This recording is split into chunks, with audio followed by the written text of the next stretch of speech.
I think if I tried to break sheetrock that roughly, I don't know if I would succeed. Hey, Josh the Handyman back again with another reaction video. This is another one of another local bad contractor. You guessed it. Let's see what's going on here. It's been a tough year for Wendy Cotter. In March, she unexpectedly lost her husband. When he passed away, I decided that I would rent the upstairs because I didn't have his income anymore. She went to homeadvisor.com and was referred to 4D Construction. So Home Advisor, I noticed this was kind of an older video. It was I guess 12 years old at the making of this reaction, but I think Home Advisor has rebranded. I would have to check. I've never used Home Advisor. Yeah, let's see what this person got out of this. Jeff Fordley of Rensselaer agreed to remodel the bedroom, install windows and a sliding glass door, and add a Well, side it looks deck like onto the he upstairs did of the home. some of that. That looks like part of a remodel. I see some sheetrock work. It's not, you know what I'm saying? But there's something there. I mean, this is not nothing. I wonder how much she paid him. And the sliding glass door, and add a side deck on. Did that look like, yeah, what's going on here? That looks like it's been torn out or something. Maybe we'll get to see that again. Glass door, and add a side deck onto the upstairs of the home.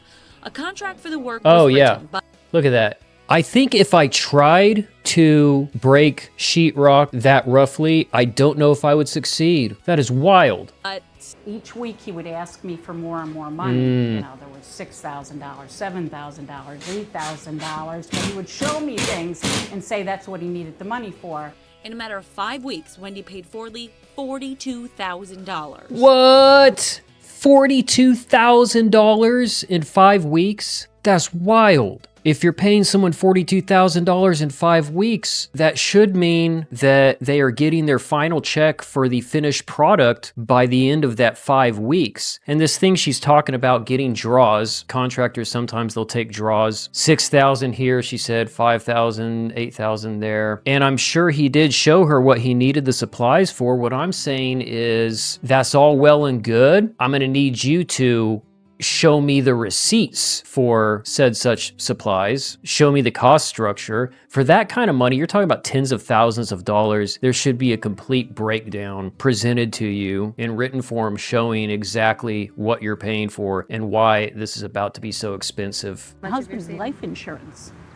Oh, The contractor God. tore a lot apart. Husband's life insurance money, gave it to this contractor who didn't even finish the work. There's wires all over the place. He tore the wires off. That's Oh, my gosh. cable, that's my electrical box. So yeah, I don't see anything exposed electrically here, but let's see if we can get the pan down again. That's my cable, that's my electrical box. It's certainly not mounted, and the way it's hanging like that, it could topple over at any moment and pull those wires loose, be really dangerous. But he had major trouble putting it all back together again. It's garbage. You know, a toddler could have done that. Oh, is this the guy? It's piss poor, to tell you the guy. Oh no, this isn't the guy. So this guy, it sounds like he got in over his head. He bit off more than he can chew. Probably the original draw he got, he realized that wasn't going to go so far, and that's why he kept going back. This whole going back several times for more and more money, it should have been an indication this guy just didn't know what he was doing, because a contractor would know ahead of time, this is how much it's going to cost, this is the firm price, this is how much up front, this is how much, you know, it's all spelled out. It's not a random coming to the client at random moments asking for money here and there. That should have been her first indication, and maybe it was. And maybe she was giving this guy every opportunity to make things happen. But it sounds like he got in over his head. He did the demo part and realized he didn't maybe have the skills or what have you to actually complete the work. Garbage. You know, a toddler could have done better. It's piss poor, to tell you the God's honest truth. See, that didn't even, I didn't hear what he said. Something could have done better. This, maybe it's the lighting of the camera. I can't tell from the marking here if that's even treated wood, but of course it's not painted. It looks like there's this crazy gap here. I mean, it's piss poor, to tell you the God's honest truth. Yeah, I guess that's the word I was looking for. Ben initially came to Wendy's house to install skylights as a subcontractor. But when I came here and I seen what he did, and then she told me that she gave him 42 cash up front, I knew that. I knew that he was going to take her money and never see him again. When you've been in the trades for a certain amount of time and you have your eyes open and you're honest, you see this and you see it for what it is and you know the signs. It's a shame that she didn't find this other guy to kind of warn her ahead of time, because I agree with him. We'll see how this pans out, if they were able to track this guy down or not, but it's not looking good. But I'm curious to know more. So this guy, he showed up for the skylight. He said, what's going to happen? Is he going to save her project? There was really no reason to tear out the bookcases. Wendy fired Jeff and requested some of her money back. She hasn't gotten it. Nope. So we tracked down Jeff Fordley at Hey! his home in Rensselaer, and he knew exactly what we were there to talk about. There's no story, I didn't do anything. Well, you took $42,000.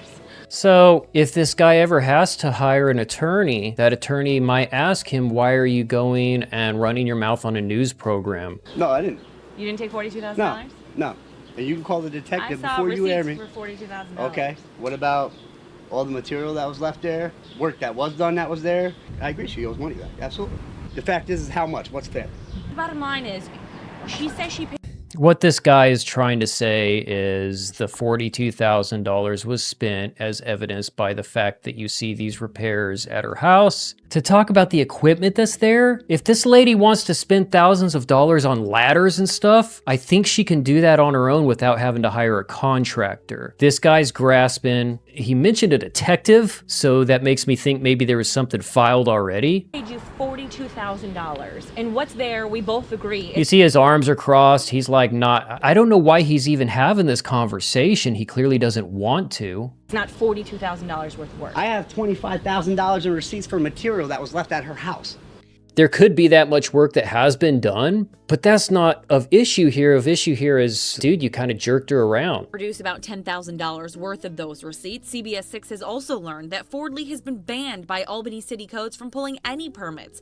Inspectors found his work on a number of jobs was so shoddy it wasn't meeting codes. So yeah, this is the worst thing, like for me as a handyman who strives to be honest, the worst thing imaginable is the city telling me you're no longer allowed to do work. And I live in Texas where you don't have to pull a permit on a lot of stuff. So for this guy to take on these big projects that he's not equipped for, to the point where the code people are actually coming down on him, not great, man. Was a lie. He's like a pathological liar.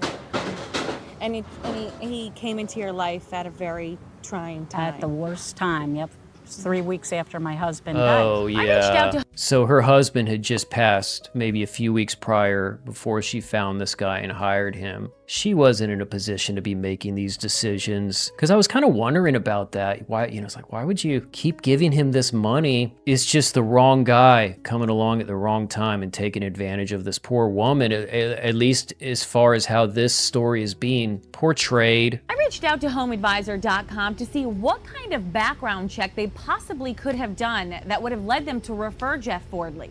As it turns out, they tell me that he was banned from their website in 2008 for a collections issue. He then reapplied earlier this year, but they said no because he had a bankruptcy filing.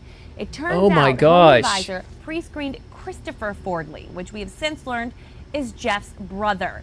One brother was feeding the other construction leads. Oh That's The my Real Deal. gosh. I'm Jennifer Lukey. That's the real deal. What an interesting, convoluted, weird. I mean, my God. So you get banned by the city and you get banned by a lead generating website. You don't need to be a contractor, man. You've screwed the pooch on this. You need to find a new industry. Why would you put yourself in this position? What kind of conscience does a person have to just go from here to there, doing shoddy work, not striving to get better, not striving to communicate, denying wrongdoing? So the thing you have to understand about these lead generating sites, these are these websites, they're big. You've got Angie, you've got, she mentioned Home Advisor again. I want to say it's branded as something else. I get calls from these people all the time trying to sell me leads. I tell my customers at the end of the day, really the only people that are guaranteed to make money are these lead generating sites, because the customer oftentimes has to buy the lead. lead. And then me, the contractor, I have to also buy the lead so that the customer can then call me. It's kind of strange when you look into the fine print with some of these sites. They're basically in control of everything. It's very curious to me that this guy's